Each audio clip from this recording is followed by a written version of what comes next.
दोस्तों नमस्कार। क्या आप सोच सकते हैं कि कोई आम आदमी पुलिस को इस कदर परेशान करे कि पुलिस उस पर 50 करोड़ रुपए के मानहानि का केस दायर कर दे और फिर 8 महीने तक कोर्ट की तरफ देखे भी नहीं। ग्वालियर में यही सब हो रहा है और ये कहानी जितनी अजीब है उतनी ही इम्पोर्टेंट भी है, ज़रूरी भी है। मिलिए आशीष चतुर्वेदी से, RTI activist, social worker, Gwalior के रहने वाले हैं। अगर आपको व्यापम घोटाला याद है तो भारत के सबसे बड़े शिक्षा घोटाले को उजागर करने वालों में से एक थे आशीष चतुर्वेदी। आरटीआई को हथियार बनाकर लड़ना इनकी खासियत है। लेकिन इस बार लड़ाई सिर्फ फाइल्स और डॉक्यूमेंट्स की नहीं है। इस बार मामला है पुलिस के खिलाफ सीधे सीधे आरोप लगाने का, और वो भी किसी एक पर नहीं, कई सीनियर पुलिस ऑफिसर्स पर, और या कहें ग्वालियर पुलिस के पूरे महकमे पर, ज़्यादा से ज़्यादा लोगों पर। पिछले कई महीनों से आशीष चतुर्वेदी ग्वालियर पुलिस पर कई गंभीर आरोप लगा रहे हैं। ध्यान दीजिए, ये आरोप हैं, साबित नहीं हुए हैं। उन्होंने एसपी धर्मवीर यादव और सीएसपी हिना खान, इन दोनों सीनियर ऑफिसर्स को पब्लिकली कॉल आउट किया है। अब आपको लग रहा होगा कि उनके ऐसे दावे कौन से हैं। उनके दावे हैं, पहला, रिश्वतखोरी। आशीष का कहना है कि सीएसपी हिना खान जो हैं, उन्होंने 50 लाख रुपए की रिश्वत ली है।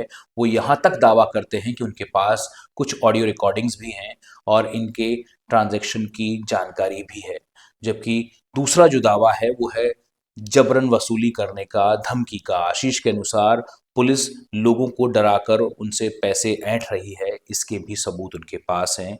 तीसरा दावा आशीष का जो है वो ये है कि सबसे अजीब है ये, कि पुलिस एक फर्जी थाना चला रही थी। हालांकि बाद में पता चला कि ये फर्जी थाना जो है वो चलाने वाले पुलिसकर्मी ही थे, लेकिन आशीष ने ये दावा पूरे प्रमाणों के साथ किया है, ऐसा उनका कहना है। अब ये आरोप कितने सच हैं ये तो अभी तक साबित नहीं हुआ है, लेकिन इतना ज़रूर है कि ये आरोप बहुत गंभीर है, और इतने गंभीर कि किसी भी पुलिस डिपार्टमेंट की इमेज के लिए चिंता की बात है। और चिंता की बात है उन नागरिकों के लिए भी जो पुलिस पर भरोसा करते हैं। अब बात करते हैं पुलिस के रिस्पॉन्स की। जनवरी फरवरी 2024 में पुलिस ने आशीष चतुर्वेदी पर 50 करोड़ रुपए का मानहानि का केस दायर किया। जी हाँ, 50 करोड़ रुपए का। ये मध्य प्रदेश में अब तक का सबसे बड़ा डिफेमेशन केस बताया जा रहा है और पूरे भारत में तीसरा सबसे बड़ा केस बताया जा रहा है, जो एक सोशल वर्कर पर, एक आरटीआई एक्टिविस्ट पर लगाया गया है, वो भी एक पुलिसकर्मी के द्वारा, एक पुलिस अधिकारी के द्वारा, एक महिला पुलिस अधिकारी के द्वारा। इतना बड़ा केस, क्लियरली एक मैसेज था कि तुम हमारे खिलाफ अगर बोलोगे तो हम तुम्हें लीगली क्रश कर देंगे, तुम्हें कानूनी तौर पर दबा देंगे। और सिर्फ आशीष पर नहीं, एक दूसरे मामले में पुलिस ने आशीष के साथ साथ उनके माता पिता पर भी केस दर्ज किया है। ये प्रेशर टैक्टिक्स हैं, ये क्लासिक इंटिमिडेशन का एग्जाम्पल है। लेकिन फिर कुछ अजीब हुआ। 8 महीने बीत गए, पुलिस ने ना तो कोर्ट में कोई कार्रवाई की, ना ही कोई हियरिंग अटेंड की, और ना ही कोई एविडेंस सबमिट किया। बस सन्नाटा। और दूसरी तरफ आशीष चतुर्वेदी लगातार पुलिस पर हमले कर रहे हैं, सोशल मीडिया पोस्ट कर रहे हैं, प्रेस कॉन्फ्रेंस भी कर रहे हैं और पब्लिकली स्टेटमेंट दे रहे हैं। अगर 50 करोड़ रुपए का ये मानहानि का मामला सही है तो आशीष डर क्यों नहीं रहे, और अगर पुलिस सही है तो पुलिस अब तक कोई सबूत पेश क्यों नहीं कर रही। यहाँ दो पॉसिबिलिटीज हैं, यानी दो संभावनाएं हैं। पहली संभावना यह है कि आशीष के पास वाकई कोई सबूत है और पुलिस जानती है कि कोर्ट में जाएंगे तो इन्वेस्टिगेशन शुरू हो जाएगी और कुछ ऐसे सवाल पूछे जाएंगे जो उन्हें परेशान कर सकते हैं, इसलिए साइलेंट रहना, यानी चुप रहना ज़्यादा बेहतर है। और दूसरी संभावना यह है कि ये एक हरासमेंट कैंपेन है। पुलिस ने एक बड़ा केस दायर करके आशीष को डराया है। गोल था कि बस वो चुप हो जाएं, लेकिन वो चुप नहीं हुए और अब पुलिस थोड़ी सी ऑकवर्ड पोजीशन में आ गई है। शायद पुलिस को डर होगा कि अगर कोर्ट में गए तो सारी डिटेल्स पब्लिक के सामने आ जाएंगी, और नहीं गए तो वैसे ही वो कमज़ोर दिखाई दे रहे हैं। कौन सी पॉसिबिलिटी सही है हम नहीं जानते, लेकिन ये सिचुएशन किसी के लिए भी अच्छी नहीं है, और ख़ासकर जैसा मैंने आपसे पहले कहा, जनता के लिए जो पुलिस पर भरोसा करती है। अब सवाल ये भी उठता है कि ये मामला इतना इम्पोर्टेंट क्यों है और इसमें हमारा क्या। ये सिर्फ आशीष बनाम ग्वालियर पुलिस का मामला नहीं है, ये एक लार्जर पैटर्न का हिस्सा है। इसमें पहला जो पैटर्न है वो ये है कि डिफेमेशन का जो केस है उसे एक हथियार की तरह इस्तेमाल किया जाए। पिछले कुछ सालों में हमने देखा है कि पावरफुल लोग और इंस्टीट्यूशंस जो हैं वो डिफेमेशन लॉ का इस्तेमाल करके अपने आलोचकों को चुप कराने की कोशिश करते हैं और कराते रहे हैं।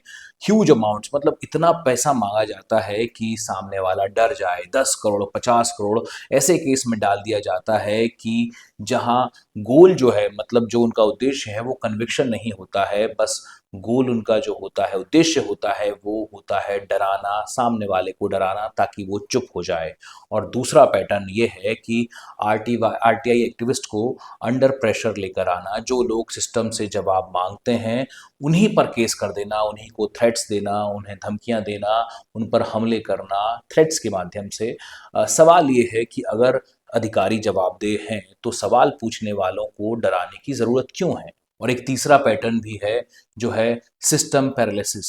ये मामला 8 महीने से अटका है, कोर्ट में कोई मूवमेंट नहीं हो रहा। ये सिर्फ एक एफिशिएंसी की कमी नहीं है, बल्कि एक सिग्नल है कि सिस्टम में कुछ ठीक से काम नहीं कर रहा है। अब मैं साफ-साफ बात करूँ तो पुलिस को परेशान करना कोई अच्छी बात नहीं। पुलिस टफ जॉब करती है और हर आरोप उन पर जो लगाए जाते हैं, वो सच भी नहीं होते। लेकिन अगर आरोप झूठे थे तो 8 महीने में एक भी बार पुलिस वाले कोर्ट क्यों नहीं गए? और अगर सच्चे थे तो इन्वेस्टिगेशन अब तक शुरू क्यों नहीं किया? क्यों नहीं आशीष चतुर्वेदी जैसे एक सोशल वर्कर पर, जो लगातार पुलिस को इतने गंभीर आरोप पुलिस पर लगा रहा है, उस पर कोई केस क्यों नहीं किया गया? डेमोक्रेसी में यानी लोकतंत्र में हर संस्था का अकाउंटेबल होना ज़रूरी होता है। पुलिस भी, एक्टिविस्ट भी और मीडिया भी, हम सभी लोग अकाउंटेबल हैं। और अकाउंटेबिलिटी का मतलब ये है कि ट्रांसपेरेंसी हो, पूरी की पूरी बातें जो हैं वो खुले में सामने आए, पब्लिकली सामने आए। जो भी सच है वो कोर्ट में आना चाहिए। तो आइए कुछ अनकंफर्टेबल यानी ऐसे सवाल भी देख लेते हैं इस पूरे मामले में, जो परेशान करने वाले हो सकते हैं। इनमें सबसे पहला सवाल है कि क्या डिफेमेशन केस यानी मानहानि के दावों का इस्तेमाल एक साइलेंसिंग टूल के रूप में किया जा रहा है? दूसरा सवाल यह है कि आरटीआई एक्टिविस्ट को प्रोटेक्शन कैसे मिलेगा, मतलब किस कानून के तहत उन्हें ये प्रोटेक्शन मिलेगा? और तीसरा सवाल यह है कि पुलिस की अकाउंटेबिलिटी, जाहिर बात है कि उसे इंश्योर कौन करेगा? चौथा सवाल ये होना चाहिए कि हम नागरिक, हम सिटीजन्स क्या कर रहे हैं? क्या ऐसे केसेस को हम फॉलो करते हैं, या बस हम मान कर चलने लगते हैं कि सिस्टम तो ऐसा ही होता है? ग्वालियर का ये जो मामला है, ये एक एग्जाम्पल है, लेकिन ऐसे कितने केसेस हैं हमें नहीं पता। कितने ही आरटीआई एक्टिविस्ट होंगे, कितने ही समाजसेवी होंगे जिन पर इस तरह के केसेस चल रहे होंगे। मैं अभी भी कह रहा हूं कि हो सकता है कि आशीष चतुर्वेदी के आरोप गलत साबित हो सकता है पुलिस सही साबित न हो आखिर में। लेकिन इसका मतलब ये तो कतई नहीं कि इस मामले में जांच ही ना की जाए। आशीष चतुर्वेदी और ग्वालियर पुलिस दोनों की अपनी अपनी कहानियां हैं। कौन सही है, कौन गलत है, ये सबूत और इसके बाद कोर्ट तय करेगा। लेकिन कोर्ट तभी तय करेगी जब कोई कोर्ट जाएगा। यहां तो कोई कोर्ट जा ही नहीं रहा, सिवाय आशीष चतुर्वेदी के। पुलिस ने अगर मामला दर्ज करवाया है तो पुलिस को कोर्ट जाना चाहिए।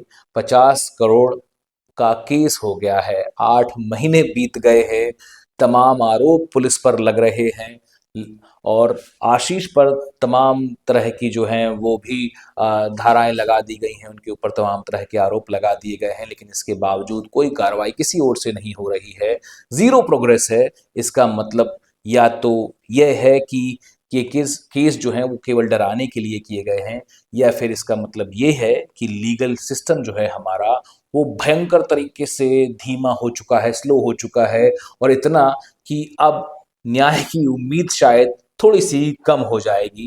दोनों में से कोई भी कंक्लूजन अच्छे नहीं हैं, तो अगली बार जब आप किसी बड़े केस की हेडलाइन पढ़ें तो बस एक बार पूछ लीजिएगा कि फिर क्या हुआ? क्योंकि अक्सर कुछ नहीं होता, और शायद यही सबसे बड़ी समस्या है।